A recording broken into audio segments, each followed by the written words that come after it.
ahora llegó el tiempo de darle a un invitado muy especial, a un invitado que viene desde España, el psicólogo Iñaki Llorente. Nos va a hablar de un tema impresionante: depresión y ansiedad en tiempos de COVID. Y es que no podemos en estos momentos dejar de hablar un tema tan trascendental como es la reacción que estamos teniendo las personas ante una situación en pandemia en todo el mundo. Quiero presentarles a nuestro invitado, el psicólogo Iñaki Llorente. Tiene una formación en psicología por la Universidad del País Vasco. Tiene máster en relación de ayuda y asesoramiento, así como psicología clínica y de la salud. Es miembro del grupo de trabajo de educación terapéutica de la Sociedad Española de Diabetes y del Consejo Asesor de la Fundación para Diabetes Novo Nordisk. Además, es asesor del proyecto D1 de diabetes para adolescentes. Doctor Iñaki, bueno, psicólogo, doctor Iñaki, qué gusto que nos esté acompañando. Es un placer tenerlo con nosotros. Bueno, el placer es mío. La pena no poder estar allí presencial y que tener que hacerlo a través de las redes telemáticas, que bueno, por otro lado también es cierto que nos viene genial para poder conectarnos en el mundo, ¿no? Hemos aprendido esto, este año hemos aprendido que podemos estar más conectados que nunca. Pero estamos felices de tenerlo. De verdad nos honra muchísimo su presencia. Hoy, gracias a una situación de pandemia, también hemos aprendido que con la tecnología podemos estar conectados. Qué orgullo que el movimiento por una sola voz en la diabetes tipo 1 pueda llegar a Iberoamérica. Somos hermanos, sin duda, en esta situación de enfrentar una pandemia y diabetes tipo 1. Así que bueno, no quiero robarle tiempo. Adelante con su presentación. Es un placer enorme tenerlo. Muchas gracias a todos por estar ahí. Y bueno, pues yo voy a hablar de lo que me invitaron a hablar, pero como soy un poco transgresor, lo voy a hacer a mi manera. Tengo la sensación de que en España quizás llevamos la crisis de la pandemia quizás un poco más adelantada, ¿eh? Entonces, lo que quiero transmitirles es lo que he podido reflexionar y lo que he podido estudiar en mí mismo y en personas de mi entorno. Como psicólogo, quiero decir, como psicólogo de personas con diabetes. Entonces, habrá cosas que quizás, pido perdón ya de primeras, habrá cosas que quizás no cuadren por lo cultural o no sean exactamente iguales. Espero que sean pocas y en todo caso siempre estoy abierto a cualquier rectificación o a cualquier apostillamiento que se quiera hacer al respecto. Bien. Voy a compartir pantalla porque, claro, hoy tenemos un poco de PowerPointitis y sin PowerPoint casi que ya no sabemos vivir. Bueno, en principio, de lo que yo creo que cuando me plantearon el título Ansiedad y depresión en tiempos de COVID, yo me planteaba, me preguntaba si la ansiedad entendemos todos lo mismo, y se me ocurrió un ejercicio que era ir al Microsoft Word y poner con la tecla mayúscula F7, si tú escribes una palabra y te colocas encima de esa palabra, le das a la tecla mayúscula y luego a F7, te salen los sinónimos de esa palabra. Y puse ansiedad y me salían todos estos sinónimos: angustia, ansia, desazón, incertidumbre, preocupación, agitación, desasosiego, etc. ¿Y por qué lo hice? Porque creo que no es lo mismo, no hacemos lo mismo si uno siente ansiedad que si siente inquietud, que si siente incomodidad, que si siente estrés o desazón. Hacemos cosas distintas. Y creo que es importante, lo primero que tenemos que hacer es identificar qué estoy sintiendo. En este momento, en tiempos de COVID, ¿qué estoy sintiendo? Ansiedad, angustia, dolor, son cosas distintas. El mismo ejercicio realicé con la palabra depresión y salieron todas estas cosas, que desaliento, abatimiento, tristeza, agobio, distimia. Es decir, hay cosas que conviene matizar. Cuando se habla de que las personas con diabetes tenemos más probabilidades de sufrir depresión, en esa palabra y ansiedad, en esas palabras que son extremadamente grandes, caben muchas cosas. Caben personas que están, lo que en mi barrio le decimos un bajón de moral, una depresión, no, un bajón de moral, estoy bajo de moral. No es lo mismo que tener una depresión mayor que exija tratamiento medicamentoso. Sin embargo, en las estadísticas lo incluyen todo. Por tanto, mi primera invitación es a reflexionar qué grado tengo yo, si en caso de que exista cada uno, de depresión o de ansiedad o lo que sea, porque no es lo mismo lo que tengo que hacer si se da una situación u otra. Entiendo que estoy hablando a muchos padres y quizás me van a permitir hablar de los sentimientos de ellos mismos, no de sus hijos, también saldrán, pero en este momento creo que es más importante hablar de los sentimientos que como padres pueden estar teniendo. Y entonces, yo como padre, la pregunta sería, ¿qué siento en estos momentos en que estoy recluido, en que mi hijo no puede ir al colegio, en que todo es un poco más difícil, en que hay muchísimos temores? ¿Qué es lo que estoy sintiendo? ¿Estoy triste? ¿Tengo ansiedad? ¿Tengo estrés? ¿Qué es lo que tengo? Dicho eso, y yo creo que es una reflexión, yo sí que me gustaría entender que yo les voy a dar tareas para cuando acabe mi charla, para que puedan ustedes hacer en casa, en otros momentos, cosas para hacer. Y la primera es eso, ir al Microsoft Word, poner la palabra y ver qué sinónimos aparecen para identificar cuál es aquel sentimiento que ustedes están sintiendo, cada uno de ustedes. Lo segundo que quería decir es que esta situación de pandemia es una situación de crisis. La crisis mundial, ¿no? Una crisis mundial sanitaria, se está hablando en todos los medios de comunicación. Y es verdad, es una crisis, pero la segunda reflexión que conviene hacer es qué significa una crisis.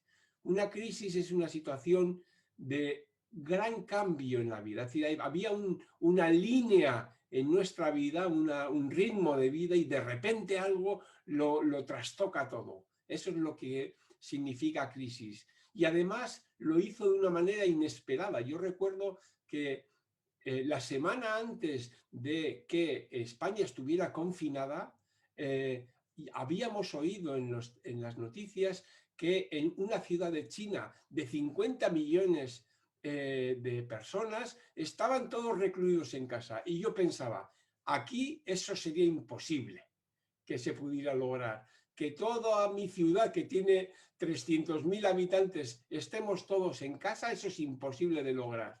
Ni con el ejército. Bueno, pues no hizo falta. Solo hizo falta el miedo. Porque quiero decir que era tan inesperado que me sorprendí ver que todos lo hacíamos. Además es brusco, es de un día para otro. De repente salió en la televisión, dijeron, ustedes están confinados, que nadie salga de casa exceptuando las profesiones sanitarias, en fin, lo que aquí en España fue muy restringido, y las calles estaban desiertas. Todo el mundo de un momento a otro lo hicimos bruscamente. Por la mañana nos levantamos y ya nadie salía de casa. Además de eso, otra de las cosas que tiene como factor la crisis es que tenemos dos posibilidades. Uno puede hundirse en esa crisis o puede intentar salir fortalecido de la crisis, buscando recursos personales que le vayan ayudando. El hacer una cosa u otra va a depender mucho no de la situación, sino de cómo uno la afronte, como luego querré comentar. además la crisis es una situación de impotencia. Uno se encuentra con que todas las cosas que hacía hasta entonces, en los momentos difíciles de su vida, ahora no le sirven para calmarse, no le sirven para salir de la crisis. Por tanto, uno se siente absolutamente vulnerable, a merced de las circunstancias. Esta era la sensación que yo tuve y la que percibí. Tuve, yo creo que la suerte de poder colaborar durante esos meses de pandemia como psicólogo desde mi casa online con aquel que me necesitó, que para mí aprendí muchísimo, fue una experiencia vital importantísima. Pero lo que quiero decir es que noté, percibí esa situación de crisis en la mayoría de las personas con las que entablé comunicación por aquel entonces. Pero al final, una crisis tiene una característica que la define fundamentalmente, y es que es temporal. Hay una crisis, por muy intensa que sea, llega un momento en que uno se adapta a esa situación, uno busca el equilibrio, uno rebaja los niveles de ansiedad. Posiblemente ustedes, todos y cada uno de ustedes, como es en mi caso, estamos inmersos todavía en la pandemia, pero el nivel de tensión que nos genera es menor que el que nos generaba hace unos meses, por lo menos en mi caso y ojo que en muchos. Quiero decir que ha acabado la crisis ya personal, ¿no? En mi caso, ha acabado la crisis personal, llevamos ya un año y pico ya en esta situación y ya no es inviable mantener ese nivel de tensión de aquellos momentos primeros. Pero eso no quiere decir que uno se adapte de una manera adecuada, sana. Es lo que Alejandro Rocamora, que ahí lo pongo, es un gran escritor de este tipo de cosas, hablaba de las puertas falsas para salir de la crisis. Uno se adapta, pero no necesariamente lo hace bien. Adaptarse, digo, la palabra no es adecuada, uno rebaja sus niveles de tensión y de preocupación, pero no necesariamente bien, porque puede llegar uno a la conclusión de que como no puedo hacer nada, no me queda más que esperar a que esto pase, que es una forma de bajar la tensión, pero a su vez es una forma inadecuada de bajar esa tensión. O también vivir como si no tuviéramos diabetes. Y entonces digo, bueno, como no puedo hacer nada, pues hago como que no tengo diabetes durante la pandemia y entonces vivo, posiblemente mi organismo quedaría mucho más dañado. O también una puerta falsa sería la depresión, que las hay y que las ha habido y que las habrá, o los trastornos de ansiedad, que también los ha habido y también los hay.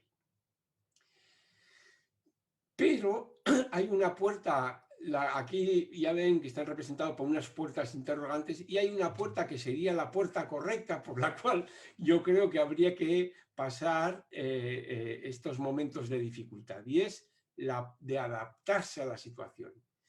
Y para que ustedes vean a qué me refiero con eso de adaptarse, tendríamos que esta definición, que tiene mucha miga, pero que no me voy a entender, solamente de indicarles una cosa. Fíjense que adaptarse es modificar algo de nuestra forma de ser para que encaje mejor con las circunstancias.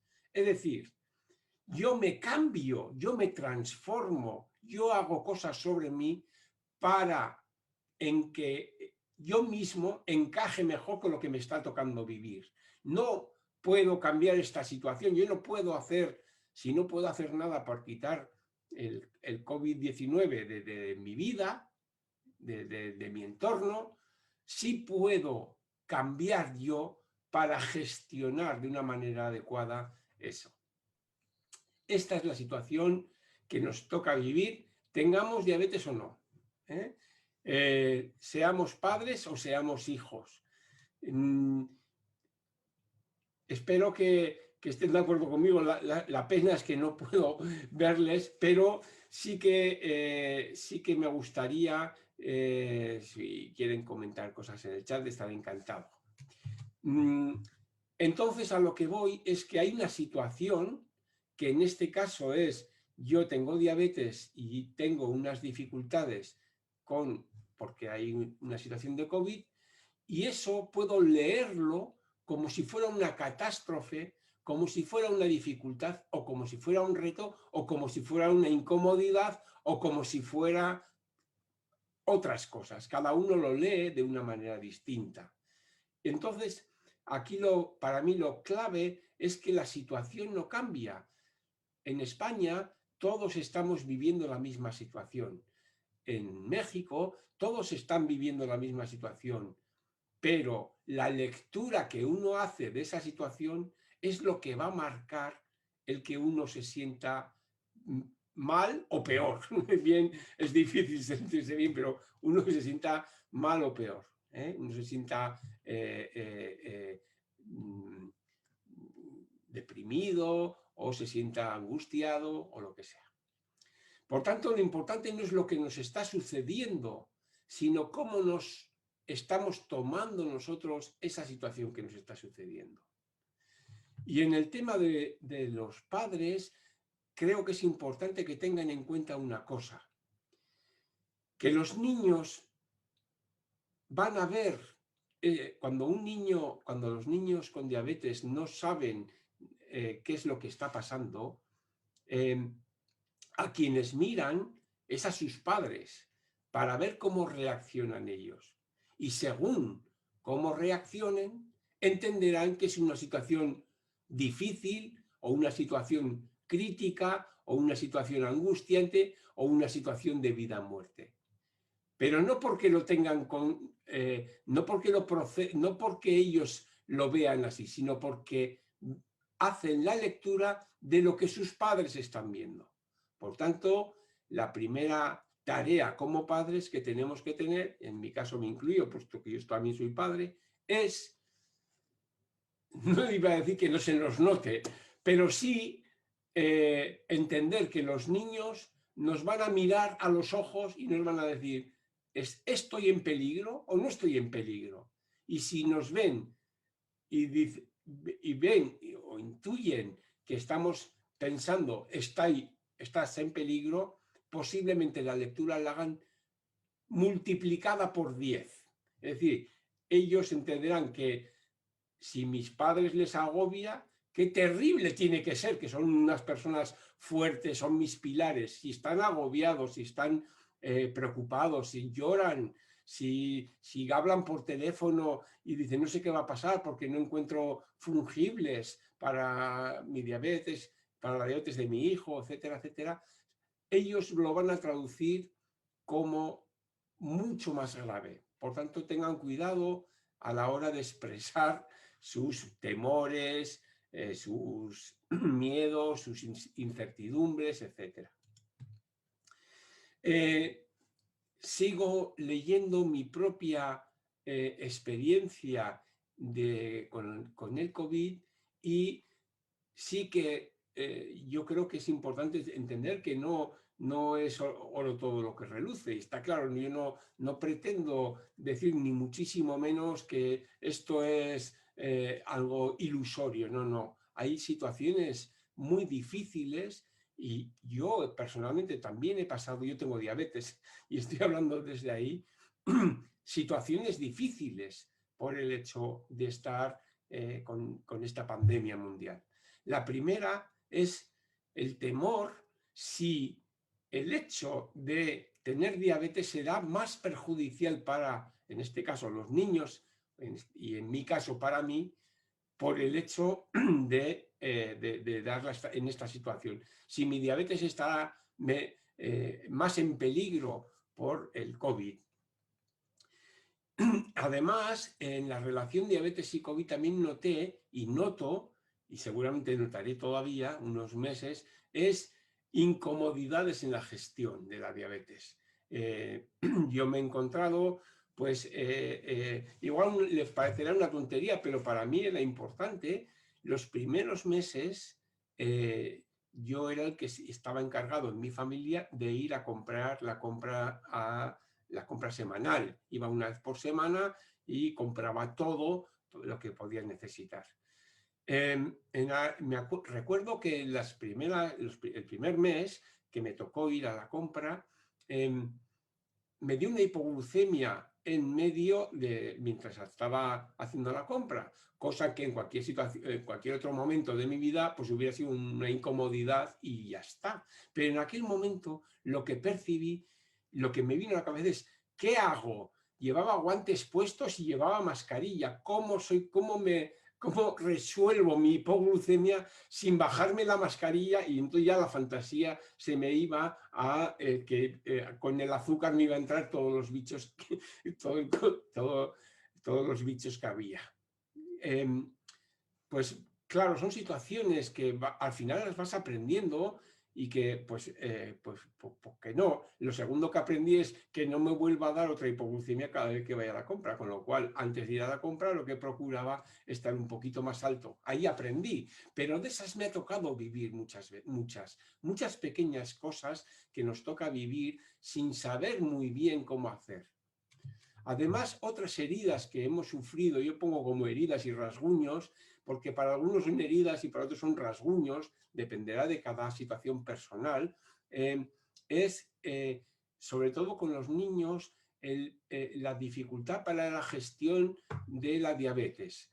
No sé, me imagino que en México también, pero aquí se ha notado un menor seguimiento de las patologías crónicas, no porque los profesionales no quisieran, sino porque estaban dedicados a otros menesteres. Y entonces había un menor seguimiento de las patologías crónicas y la diabetes en especial. Pero no solamente eso, sino que ese seguimiento ni siquiera era presencial, que siempre es mucho más enriquecedor. Era telemático en el mejor de los casos y telefónico en el peor. Es decir, en muchas situaciones yo he hablado con compañeros compañeros médicos y compañeras enfermeras sobre este asunto y decía, claro, es que yo llamaba por teléfono a la familia porque no tenía cámara y no podían hacerlo de otra manera, y era muy difícil la gestión de la diabetes de ese niño a través del teléfono. Otra de las dificultades que tuve y que me imagino que también estarán sufriendo ustedes también es la dificultad para conseguir el material que necesito. No es que hubiera escasez, es que directamente me disuadían de, ¿puede usted aguantar un mes más? Pues aguante un poco en esa situación. No me cogían el teléfono en el centro de salud donde yo recogía los fungibles, por ejemplo, y tenía muchas dificultades para conseguir material. De hecho, pensé, seguro, a ver si me voy a quedar sin material. Siempre, como me imagino todo el mundo que pueda hacerlo, tiene situación, reserva, por si acaso. Bueno, pues yo gasté casi toda la reserva. Y todo esto en el día a día son piedras que se van poniendo encima y que van pesando cada vez más.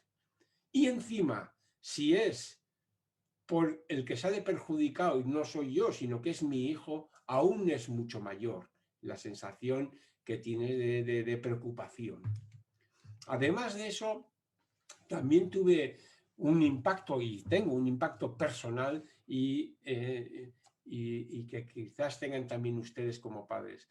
Una es la soledad de la gestión de la diabetes, la sensación de que está solo, los padres están solos ante el peligro, casi con una dificultad añadida de, bueno, ¿y ahora qué hago en esta situación? Y además que todas las situaciones, ya saben ustedes que, bueno, que les voy a contar, si están metidos en el mundo de la diabetes ya sabrán, que muchas veces ante cualquier situación tenemos que pasarla por el filtro de la diabetes. Voy a ir a hacer ejercicio, 3 kilómetros corriendo, por decir cualquier cosa, y tengo que pensar cómo estoy de azúcar, qué llevo encima, me tomo un zumo, etcétera, etcétera. Cada cosa que hacemos tenemos que pasarla por el filtro de la diabetes, con nuestros hijos también. Es verdad que cuando uno va conociendo ya la situación, pues ya va aprendiendo. Bueno, ya como ayer pasó esto, ya sé que hoy voy a pasar esto. Pero durante la pandemia todas las situaciones eran nuevas. Y otra vez, todas las situaciones de mi hijo las tenía que pasar por el filtro de la diabetes. Todas las situaciones, seguramente cosas como, a ver, normalmente van al colegio y ya tenía cogido el equilibrio de cuando queda, no sé, cuánta insulina poner, cuántas raciones de carbohidratos se come, etcétera, etcétera. Pero ahora que está en casa, o no sé si ustedes están todavía recluidos, yo cuando estábamos recluidos aquí, los padres, una de las preocupaciones es que era al principio no es que era más difícil el control, luego aprendieron que era más fácil también, pero, eh, pero todas y cada una de las situaciones, y es a lo que hoy, había que pasarlas de nuevo por el filtro de la diabetes, porque eran situaciones nuevas. El no hacer tanto ejercicio, el estar delante de la pantalla del ordenador recibiendo clases, etcétera, etcétera, todos son situaciones nuevas que hay que estar de nuevo reflexionando sobre ellas, con lo cual el agotamiento de los padres era, por lo menos los padres con los que pude hablar, pues era grande. Hay otras circunstancias que también comentaban los padres, que era que la disponibilidad de los dulces era mayor. Es decir, que claro, el niño estaba en casa todo el día, cuando está en el colegio no tiene ocasión de comer cosas, digamos, restringidas, no voy a decir prohibidas, pero sí que exige. Sin embargo, ahora en casa las tiene todas a mano. Y entonces exige un mayor, no sé, autocontrol. Y si no tiene ese autocontrol, un mayor control por parte de los padres. Ya se sabe que cuando uno se aburre, al segundo sitio donde va es a la nevera. Al primero, al armario donde están las galletas. Por lo menos me imagino que también será así, ¿no? Y entonces, pues no, pues todo eso está presente y es una lucha continua. Es decir, yo lo que intento transmitir, que entiendo que todos tenemos esas heridas, esas dificultades añadidas por el hecho de estar con diabetes en pandemia. Pero para mí, lo que todos los padres me han expresado como lo peor, la herida más grande, lo que más les perjudica es el alto nivel de incertidumbre. Es decir, no sabemos qué va a pasar, no sabemos cuánto le va a afectar a mi hijo el hecho de tener diabetes en tiempos de COVID. No sabemos si va a ser más perjudicial. Es algo que son situaciones nuevas de las cuales hay muy poca información. Cada vez hay más, ya ha pasado un año y se han hecho muchas investigaciones, pero todavía no es de dominio público todo lo que podemos hacer. Y esa incertidumbre es de las peores cosas. Pero además, si a esa incertidumbre le añadimos el miedo a que le pase algo, ya saben que los padres, me imagino que en México también, aquí desde luego que sí, los padres de niños y niñas con diabetes tienden a proteger, digamos, en exceso, o por lo menos un poco más de la cuenta, a sus niños, porque temen muchas cosas que le pasen. Entiendo el porqué, porque son los responsables, y hay un detalle muy importante que influye en este aspecto, y es que en mi caso, que soy yo el que tiene diabetes, si yo me equivoco, pues yo soy el responsable y yo lo pago. Pero en el caso de los padres, si se equivoca el padre o la madre, quien lo paga es la personita que más quiere en este mundo, que es su hijo. Y eso duele mucho más. Y eso hace que se esté mucho más en tensión. Bueno, entonces, en este asunto, la incertidumbre unida a el temor a que le ocurra algo es lo que mella o fundamentalmente o hunde mucho más a las personas con diabetes, perdón, a los padres de los niños y niñas con diabetes. Y eso se traduce en el ¿y si que pongo? Y el ¿y si no es más que una cuestión de este tipo? ¿Y si resulta que, que, por, que por tener diabetes es más vulnerable a la infección? ¿Y si se infecta? ¿Y si se infecta y tiene que ingresar en el hospital porque no puede ser atendido en casa? ¿Y si tiene que ser ingresado en el hospital, pero tampoco puede estar en una planta porque está tan grave que tiene que ir a la UCI, a la unidad de cuidados intensivos? ¿Y si resulta, etcétera, etcétera? Y ahí el problema es que en esos ISIS la probabilidad de que la cabeza se nos dispare, las ideas se nos vayan a los miedos más intensos, es muy fácil, porque nadie puede asegurarnos al 100% que no vaya a pasar. Nadie puede asegurarles a ustedes como padres y madres al 100% que su hijo no va a ser contagiado. Nadie puede asegurarlos al 100% que no tenga que ser ingresado. Con lo cual, aunque sea minúsculo porcentaje de probabilidades, cuando uno tiene mucho miedo y cuando uno siente mucho la incertidumbre, se multiplica y se hace como un fantasma gigante en el cual uno acaba pensando que le puede pasar. Esa es, para mí, la mayor herida que he encontrado en estos momentos y que se ha intensificado en tiempos COVID. Pero bueno, no todo es malo. Y yo vengo a transmitirles unas recetillas que a mí me han servido. Y lo llamo las vendas y los ungüentos. Es decir, teníamos unas heridas que están ahí, que individuales tampoco son grandes problemas. Pero cuando se juntan varias en una misma familia, cuando se juntan los temores por el hijo, cuando se junta el no saber cómo responder en situaciones nuevas, y además de eso se le añade el que no puede hacer ejercicio, y además se le añade es muy difícil conseguir material, por ejemplo, en esos y además cuando se van juntando, la factura se va haciendo muy grande. Y entonces es conveniente buscar vendas y ungüentos. Para mí, lo que creo que tenemos las personas con diabetes o los familiares de las personas con diabetes es que ya vivimos una crisis, que fue la del diagnóstico. Seguramente todos se acordarán perfectamente el día en que a su hijo le diagnosticaron de diabetes. Es más, se acordarán si llovía o si no llovía, o si estaba solo o acompañado. Y le podría decir que igual se acordaban hasta cómo iban vestidos. No lo sé.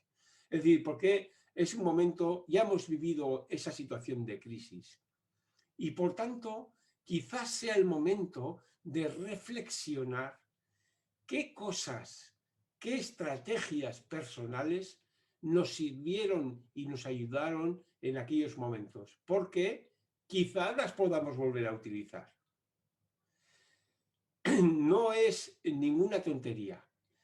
Pensar qué me ayudó en aquel momento de crisis, en aquel momento en el diagnóstico de mi hijo, de mi hija, quizás pueda ser una pista de cómo sobrellevar mejor esta situación. Por ejemplo, a mí me sirvió, como un padre me decía, a mí lo que realmente me sirvió fue compartir con otros padres de niños con diabetes mis temores. Pues, ¿por qué no también en este momento se podría hacer? Otro padre me decía, a mí lo que realmente me ayudó fue el buscar orden, por ejemplo. Bueno, pues este es el momento igual de buscar un orden. Eso ya depende de cada uno, pero donde seguro que podemos echar mano de estrategias que nos sirvieron en otra situación de crisis porque ya la hemos vivido. Además, como personas con diabetes, sus hijos están ya acostumbrados a ciertas limitaciones, están acostumbrados a sentirse limitados, a que tienen que comer, como decían en el vídeo, ¿no? Que me ha encantado, precioso el vídeo de estos niños, ¿no? Pero todos querían ser o cocineros o reposteros, menos la que jugaba baloncesto. En este sentido, es verdad que tienen esa costumbre ya de pesar, de medir, de calcular raciones, etcétera, que seguramente ahora también pueden ayudar. Esas limitaciones que ya las han sufrido porque viven con ellas desde hace tiempo, desde que les diagnosticaron, ahora también entienden que hay limitaciones y que no pasa nada relativamente. Sí que pasa, pero podríamos sobrellevar esas limitaciones porque ya estoy acostumbrado a sentirme limitado. Además de eso, es fácil echar mano de ese aspecto que tienen los niños y niñas con diabetes, que a mí me parece digno de elogio, y es la capacidad que tienen de llevar una vida ordenada. Yo trabajo en un centro educativo, en un colegio, soy orientador escolar en un colegio, y hay 2 o 3 niños con diabetes, y esa capacidad que tienen de llevar cierto orden no os la veo en otros niños. No veo en otros niños esa responsabilización de las situaciones, bueno, ahora toca esto otro, etcétera, ¿no? Entonces, el llevar una vida ordenada también puede generar orden en situación de pandemia, que es muy necesaria. A mi modo de ver, una de las cosas que a mí durante el confinamiento más me ayudó fue el orden, el llevar una vida, establecer una serie de rutinas y llevarlas. Porque el orden me daba puntos de referencia que en ese mundo, mi vida, en ese punto de mi vida, carecía. Y el orden que te dice, bueno, ahora desayuno a las 9 o a las 8 o a las 7, luego no sé qué, luego tengo que estudiar 1 hora, luego tengo que tal, todo eso están acostumbrados porque la vida con diabetes, queramos o no, tiene que tener mucho orden. Bueno, pues eso también es una de los ungüentos que se pueden utilizar ahora. Y otra cosa muy importante es que la mayoría de los padres y madres con diabetes saben pedir ayuda, saben compartir con otros padres y madres sus cuitas y sus pensamientos. Créanme, no todo el mundo es capaz, pero cuando tienes un niño con una patología grave o crónica como es la diabetes, es fácil poder compartir, es muy balsámico el poder compartir con otros las circunstancias. Yo les animo a compartir por ahí en las redes sociales o seguramente a través de esta gran de este congreso y de esta gran estructura que se ha montado en México, que me estoy encantado de verla, la verdad, pues por ejemplo, compartir lo que sería, ¿y tú cómo lo haces? ¿Y tú cómo haces esta situación? ¿Cómo eres capaz de sobrellevar esto? Pues mira, yo lo hago de esta manera, yo lo hago de esta manera, yo lo hago de esta manera, porque así nos dan pistas y eso es algo que es muy valorado. Y además no nos cuesta pedir ayuda, estamos acostumbrados a pedir ayuda porque porque desde que nuestro hijo o nuestra hija tiene diabetes hemos necesitado pedir ayuda y no nos cuesta tanto. Por tanto, yo les animo. Una de las cosas que también quería compartirles es lo que yo he llamado la actitud MacGyver. Y la actitud MacGyver, no sé, me imagino que también conocerán, he puesto las dos versiones, me imagino que una u otra conocerán a través de Netflix o lo que sea, ¿no? Y la actitud MacGyver es una actitud que si se acuerdan de cómo es MacGyver, verán que es importante y que viene a cuento, no es una frivolidad. MacGyver se encuentra casi siempre en situaciones muy difíciles, acaba en situaciones muy difíciles, y lo que hace, en lugar de sentarse a lamentarse de esa situación difícil, lo que hace es mirar a su alrededor a ver qué tiene para poder utilizarlo en su beneficio. A ver qué tiene para poder usarlo. Y eso es lo que yo les propongo, que ustedes tengan esa actitud MacGyver, a ver qué tengo. Pero eso no significa que haya que autoengañarse. No todo va a ir bien. Yo creo que una de las cosas que no nos han, que a mí no me han gustado nada es la frase de todo irá bien. No, señor. Hay gente a la que le ha ido mal. Hay gente que se ha fallecido. Hay personas familiares míos que han fallecido. Pero no significa que no pueda sobrellevarla o que no pueda superarla. Pero desde luego no creo que todo vaya a ir bien. Podrá ir bien o podrá ir mal. A todos no les va bien. Otra de las cosas que tampoco conviene tener presentes es que no siempre si das recibes lo mismo. Por tanto, tampoco va por ahí la actitud MacGyver. La actitud MacGyver lo que hace es a ver qué fortalezas tengo y cómo las voy a fortalecer más. No se fija en sus debilidades, sino justamente en lo contrario, en sus fortalezas para utilizarlas en situación de crisis como en la que estamos ahora. Por tanto, la actitud MacGyver es no añores lo que no tienes, que es lo que dice, sino ver qué cosas te pueden servir para sobrellevar la situación. Y luego, por supuestísimo, hacer. No vale con pensar en ello, sino también hay que actuar. Sin acción no hay cambio. Por tanto, la primera pregunta a hacer es ¿qué puedo hacer para que mi hijo esté mejor? Y entonces, ponerse a hacer. No vale decir, ojalá tuviera, no sé, otra cosa. No. ¿Qué tengo? Y con lo que tengo, ¿qué es lo que puedo hacer para que mi hijo esté mejor? En todo caso, sería esta frase que la recuerdo de mi abuela, era hay que arar con los bueyes que tenemos. Y esto es lo que se llama resiliencia, que es la capacidad de sobrellevar la adversidad y de salir reforzados en los momentos en los que las cosas no nos pintan bien. Hay que arar con los bueyes que tenemos, que es la forma adecuada de sobrellevar. Si tengo algo, pues habrá que utilizarlo. ¿Y qué bueyes tengo?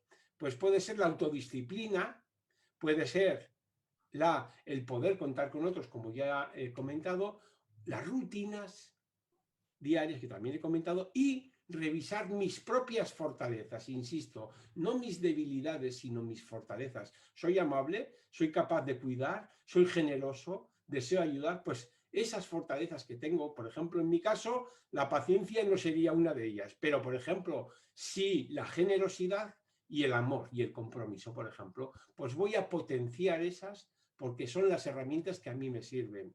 Y quizás dos estrategias, y acabo ya, porque ya el tiempo se está agotando, que son dos cosas que les invito a hacer. Una es el diario de gratitud. El diario de gratitud les explico brevemente lo que es y por qué a mí me sirvió y me sirve también. Yo empecé a trabajar en el diario de gratitud justo en el confinamiento, cuando estábamos confinados. Y el diario de gratitud lo que busca, lo que dice, lo que sugiere es que al final del día uno escriba, escrito, tiene que estar escrito, aquellas 2 o 3 cosas que han ido bien a lo largo de ese día. No grandes cosas, sino pueden ser pequeñas cosas, pero no todo es malo. Y entonces lo que lo que sugiere es poner el foco en aquellas cosas que han ido bien. Yo no lo hago así. Yo aprendí que a mí me iba mejor no hacerlo a la noche, sino a la mañana siguiente. Y con el primer café, entonces escribir las 3 cosas que me fueron bien el día anterior, 3 de ellas. Cosas tan tontas como mi hijo me sonrió, o cosas tan tontas como estaba exquisita los frijoles, yo qué sé, lo que sea, 3 cosas. ¿Y por qué lo hago a la mañana? Porque dependerá de cómo me levante ese murmullo. Si yo me levanto agobiado y triste, y si empiezo el día agobiado y triste, es muy posible que eso vaya tiñendo todo el día. Pero si soy capaz de girar, de dar un pequeño giro y poner delante 2 o 3 cosas buenas, puede cambiar lo que llamo el murmullo emocional, es decir, ese rum rum que tenemos y que nos hace gestionar las cosas mal. Entonces pasamos a un murmullo positivo, por eso lo suelo hacer a la mañana. Y luego otra cosa que también me sirvió es una carta a mi diabetes desde el futuro, una vez pasada la pandemia. Porque créanme, la pandemia pasa, va a pasar, es una crisis que va a pasar. Yo, una de las cosas que me sirvió mucho y me sirve todavía cuando me invade el desánimo, como a todos nos invade, a veces es pensar que no es un precipicio, que es un desfiladero intrincado, difícil, pero que tiene salida y que al final habrá salida. Y eso es lo que a mí me ayuda a seguir caminando por este desfiladero, el pensar que tiene salida. Si yo pienso que es un pozo sin fondo, que me voy a caer y ya está, y que no hay manera de salir de eso, es muy posible que lo que haga ese día esté contaminado y por el desánimo y por la tristeza. Pero si pienso que es un desfiladero, ojo, insisto, difícil, pero posible, que tiene salida, pues tendré que recorrerlo con mucho cuidado, pero podré recorrerlo. Yo les invito a que actúen como MacGyver y que vean la diabetes de sus hijos en estos tiempos como algo con lo cual se puede torear, como diríamos en España, se puede gestionar de una manera adecuada. Y entonces solo me queda invitarles a ver qué va a hacer cada uno de ustedes mañana para mejorar esa situación. Muchas gracias. Querido Iñaki, a mí me ha encantado la presentación, me parece extraordinaria. Posiblemente algunos de los pequeñines que nos están acompañando no identificarán al personaje MacGyver, pero me he puesto a hacer rápidamente una analogía y para los pequeñines, ¿qué te parecería adoptar la actitud Spider-Man? Perfecta, perfecta. Tenemos en Spider-Man un personaje que siempre se enfrenta a los grandes retos, a los grandes enemigos, pero no, es un personaje que nunca se rinde. Es un personaje que es un jovenzuelo que está teniendo vivencias en la vida y que aún así es un superhéroe, ¿no? Mantiene una actitud de campeón, una actitud de ganador. A mí la analogía es buenísima también y sobre todo porque sufre. Es decir, Spider-Man sufre, no va contento por la vida. Las cosas que le pasan a veces le hacen sufrir, pero eso no le impide dar un paso hacia adelante y buscar la salida, ¿no? Por eso me ha encantado. La verdad que ha sido una gran analogía. Vale, por favor ayúdame a cerrar tu presentación para que nos puedan ver a cuadro las personas que nos están siguiendo. No pierde cuidado. Muchas gracias, muchas gracias. Y mira, voy a hacerte algunas preguntas que ya hemos rápidamente recapitulado. Generaste mucho interés. Te pediré por favor que al término puedas dedicarnos un rato de tus palabras, tanto en la plataforma Zoom como posteriormente pasarte a Facebook y te vas a dar cuenta de los comentarios tan hermosos, tan increíbles que hemos recibido. Pero yo te tengo rápidamente unas 3 preguntas. Primera, ¿a qué señales debemos estar alertas? Yo creo que las señales habría que tener en cuenta si son de adulto o si son de niño. A los niños también les pasa que se asustan y se ponen tristes y se deprimen. Entonces, a los niños con diabetes lo que les puede pasar es que duerman peor, por ejemplo, que se despierten a la noche, que cambien sus hábitos de comida, si comían mucho, que ya no quieran comer, o al revés, o que si no comían, coman ahora en exceso, cambios bruscos de humor, del tipo, este niño ahora de repente, ¿por qué se enfada de esta manera? Este estallido de enfado, ¿no? Son síntomas que nos están diciendo que quizás pueda estar pasándolo mal y que conviene tener en cuenta. Y sobre todo preguntarle a él, ¿qué piensas tú de todo lo que nos está pasando? Yo creo que es la mejor manera de saberlo. Y luego hay luego sí comentaré otra cosa de los niños, a ver si que no se me vaya de la cabeza porque me parece interesante. Respecto a los adultos, a los padres, yo creo que sobre todo la sensación de impotencia, las dos cosas que he dejado entrever, el easy, caer demasiado en el easy resulta tal, y caer demasiado en el y además de esto, y además de lo otro, y además de lo otro, ¿no? Son cosas que igual habría que tener en cuenta. Si uno se descubre en una de esas dos situaciones, tendría que plantearse el cambiar un poquito de lado, de reflexionar sobre ello. Oye, está increíble. Y luego tengo otra de las inquietudes que creo que también la has comentado en parte de la plática, pero para poder retomar. ¿Qué recomendaciones podemos dar a los padres de familia o en su caso a los cuidadores, si es que hablamos de niño o entre un diálogo entre adultos? Pero ¿qué recomendaciones podemos dar a los padres para ayudar a nuestros hijos ante una eventual situación de depresión y ansiedad? Creo que es un resumen de tu presentación, pero vuelvo a extender la pregunta. Yo creo que a un niño hay que entrar al diálogo con él, y entrar al diálogo con él no vale las palabras. Según la edad, a mi modo de ver, la mejor manera de entrar es a través del dibujo. Dibújame tu enfado, dibújame tu miedo. Es que no sé dibujar miedos. ¿De qué color sería? Pues sería muy negro, gris, de muchos colores, pues muy negro. A ver, bueno, pues dibuja un negro y ocuparía todo el folio y ocuparía tal, porque entonces yo creo que es una manera de poder demostrarles, canalizar ese malestar. Y lo siguiente, decir, cariño, aquí me tienes para lo que quieras. Yo te voy a cuidar. Es algo que necesitan.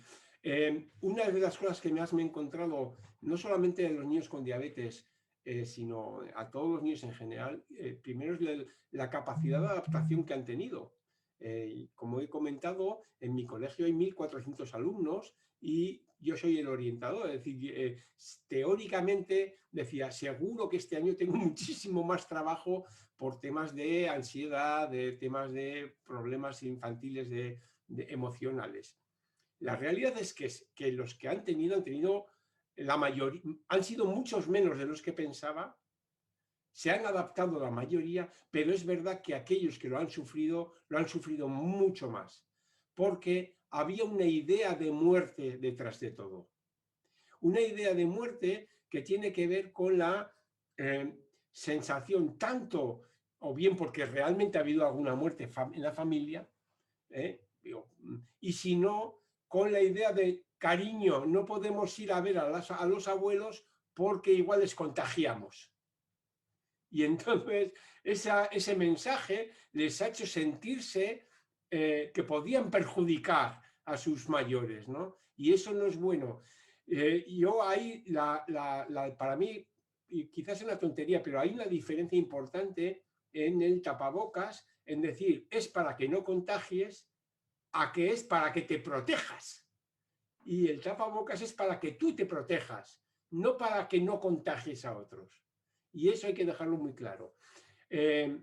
Respecto a los niños con diabetes, además de todo eso, les diría, tú eres capaz de hacerlo y ten en cuenta que tu diabetes no podemos dejarla de lado. Ahora tiene que estar también contigo, como está cuando te vas al monte, cuando está cuando te vas a no sé qué, y ahora también tiene que estar contigo, tienes que cuidarla igual. Eso significa hacer distintas cosas quizás para poder obtener los mismos resultados, porque la situación ha cambiado. No sé si me quiero decir, yo creo que transmitirles el que tú tienes que tener, por ejemplo, estar en 120, por decir algo, tienes que estar en 120 y para hacer eso en estas circunstancias tienes que hacer otras cosas que antes no hacías, pero entre todos lo vamos a conseguir.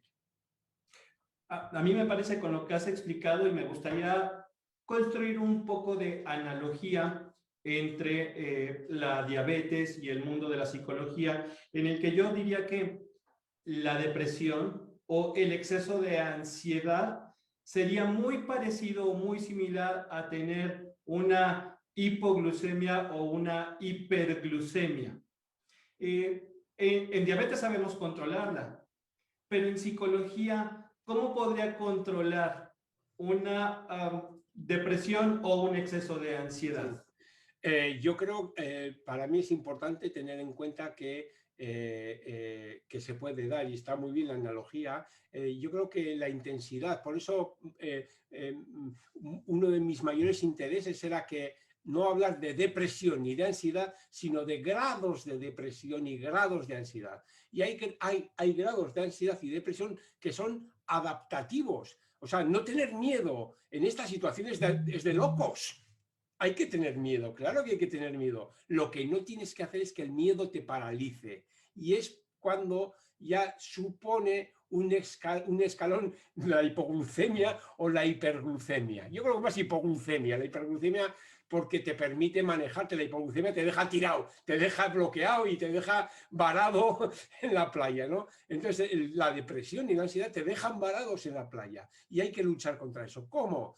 Con las herramientas, insisto, para mí es fundamental, no solamente en este momento de crisis, yo apuesto no por ver qué cosas tengo que alimentar que me falten, por ejemplo, ay, es que soy desordenado, voy a buscar más el orden. No, en este momento lo que hay que buscar es cuáles son mis cualidades y en qué cualidades me puedo apoyar y esas fomentarlas.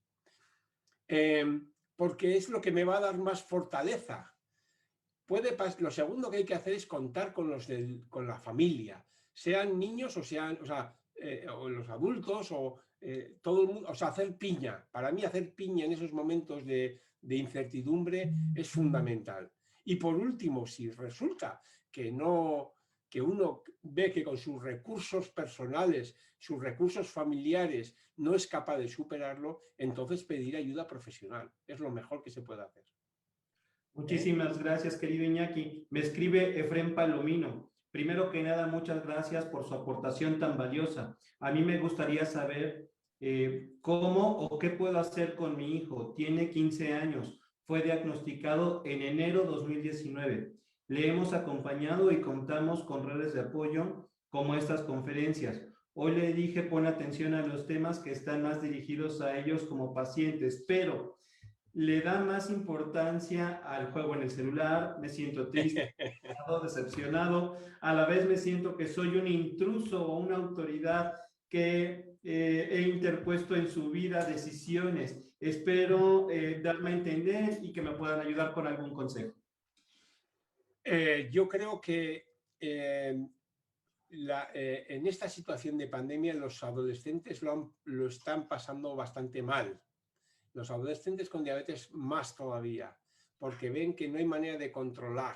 Así como con los niños sí que se ha visto que son más fáciles de controlar las glucemias, va mejor, es más estable, tienen resultados con la diabetes más estables. En el caso de los adolescentes no. Y es más, han perdido todo su red de apoyo. Y para ellos si para un adulto es importante, para los niños es más. O sea, para los adolescentes aún es más sus redes de apoyo. Y de repente se encuentran con que están en casa metidos con unos padres a los que no quieren ver y están las 24 horas del día con ellos, con lo cual es muy difícil. Yo lo que le sugeriría a este compañero de fatigas, primero vais a permitirme hacer una pequeña broma. Esto es broma, ¿eh?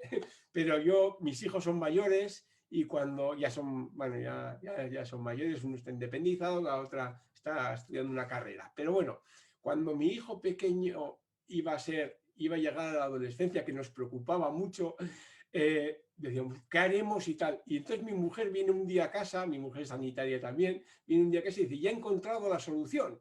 Y dice, mira, le vamos a sentar y vamos a decir, mira, hijo mío, vas a empezar una etapa convulsa, una etapa difícil para ti y para nosotros. Así que, por favor, sáltatela. Bueno, pues no hubo manera, pero quiero decir que lo que quiero transmitir con esto no es por frivolizar, pero hay que entender que el padre, entiendo la preocupación, pero la adolescencia no es posible gestionarla como un amigo. Uno no puede ser el amigo, pero tampoco puede ser el policía o el gestor de la diabetes de su hijo, como se hace cuando son más pequeños. Por tanto, en este momento lo que toca, a mi modo de ver, es decir, hijo mío, tienes diabetes y eso lo sabes. Nadie, otro paréntesis, ningún adolescente ni adulto prefiere estar mal a estar bien. Es decir, si tú le preguntas a cualquier persona, ¿tú qué prefieres? ¿Tener malos controles o tener buenos controles? Te va a decir que prefiere tener buenos controles. Otra cosa es que no le resulte fácil de conseguirlos o que no le parezcan importantes conseguir. Y entonces, para mí, ahí están las dos vías. Recordarle, esto es muy importante para ti, para tu salud. Y lo segundo es decir, ¿qué vas a hacer con esto y en qué te puedo ayudar? No cómo te voy a vigilar, sino en qué te puedo ayudar. Y la otra cosa que tenemos que tener claro que nos resulta difíciles como padres es entender que no, cuando un adolescente aquí se dice soltar la chapa, le damos el discurso, le sentamos y le empezamos a hablar y hablar y hablar y hablar y hablar, lo que está en realidad secretamente queremos es que se adhiera a nuestra forma de pensar y a nuestra forma de gestionar la diabetes. Y eso no es posible, eso no genera autonomía. Por tanto, para mí es devolverle la fórmula, es devolverle la responsabilidad y ponernos a ayudarle.